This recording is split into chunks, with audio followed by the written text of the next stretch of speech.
Assalamualaikum warahmatullahi wabarakatuh. Perkenalkan, nama saya Husnul Maharani Pertiwi dengan NIM 246500059. Pada video kali ini saya akan menjelaskan tentang materi yang ketujuh dengan judul manajemen risiko proyek.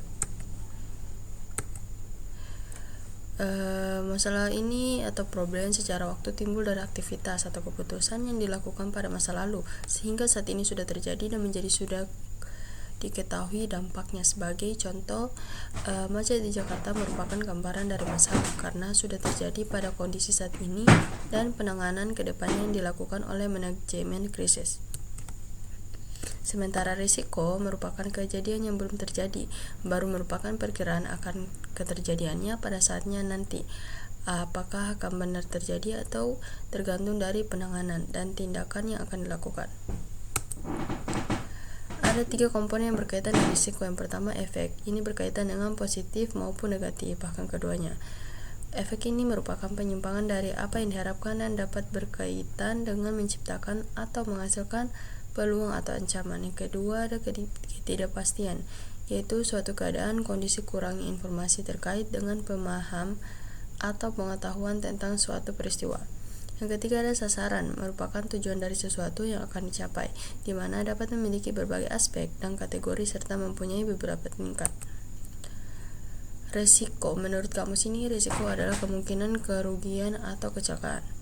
Definisinya adalah sebuah ketidakpastian yang dapat berdampak positif dan negatif bagi proyek. Tujuan dari manajemen risiko ini untuk minimalkan potensi risiko negatif sambil memaksimalkan potensi risiko positif. Selanjutnya ada manajemen risiko proyek, itu mengidentifikasi, menganalisis, dan merespon terhadap risiko yang ada selama proyek. Selanjutnya pengelolaan perusahaan. Secara umum, fungsi penerapan manajemen risiko pada tingkat perusahaan adalah: pertama, memperkuat analisis pencapaian strategi; kedua, memudahkan dalam mengambil keputusan; ketiga, meningkatkan produktivitas perusahaan. Ini ada proses manajemen risiko proyeknya. Terus ada perencanaannya, input, teknik maupun outputnya. Terus begitu juga diidentifikasi risiko, ada input, teknik, dan output. Selanjutnya ada analisis risiko kualitatif,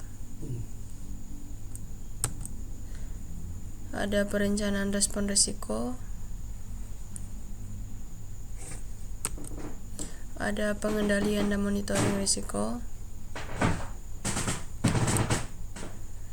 Risiko negatifnya itu melibatkan pemahaman terhadap potensi masalah yang mungkin terjadi dalam proyek dan bagaimana risiko tersebut dapat menghambat proyek. Kalau positifnya ada yang dihasilkan oleh sesuatu yang baik karena disebut peluang atau kesempatan. Ini ada strategi risiko negatif dan ini strategi risiko positif. Perancangan manajemen risiko, outputnya dokumen rencana pengelolaan risiko.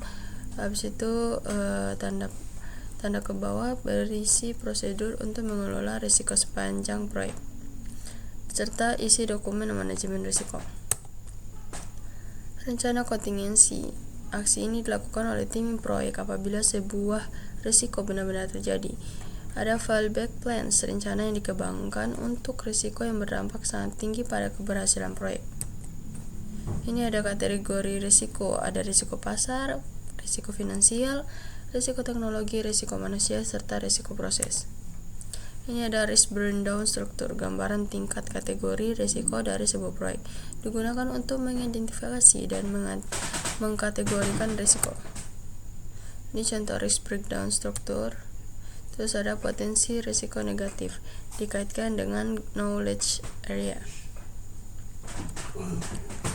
Ini identifikasi risikonya.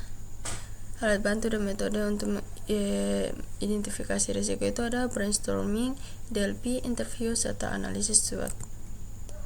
Selanjutnya ada brainstorming, ada itu untuk membentuk grup yang membahas berbagai macam ide atau solusi secara spontan untuk menyelesaikan permasalahan tertentu.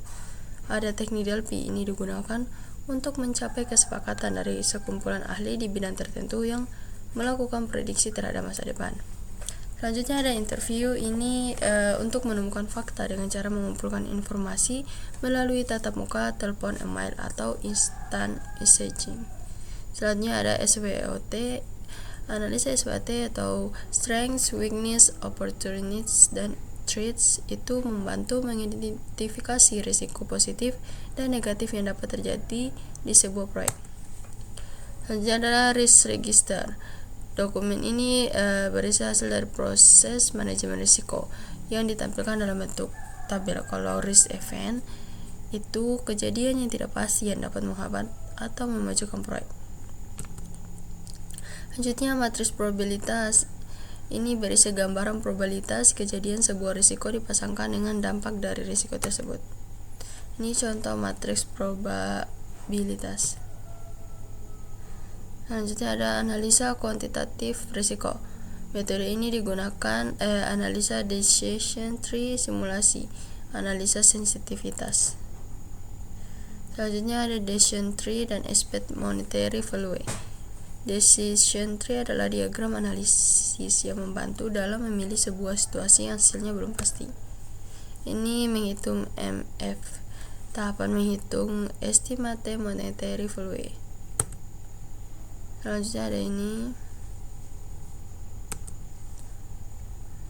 Diketahui tipe proyek, pengembangan sistem informasi, kondisi kemungkinan berhasil 70%, laba USD 20.000, gagal 30%, rugi USD 8.000.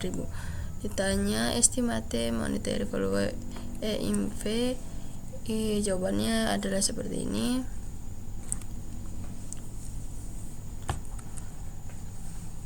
Nah, ini lanjutannya.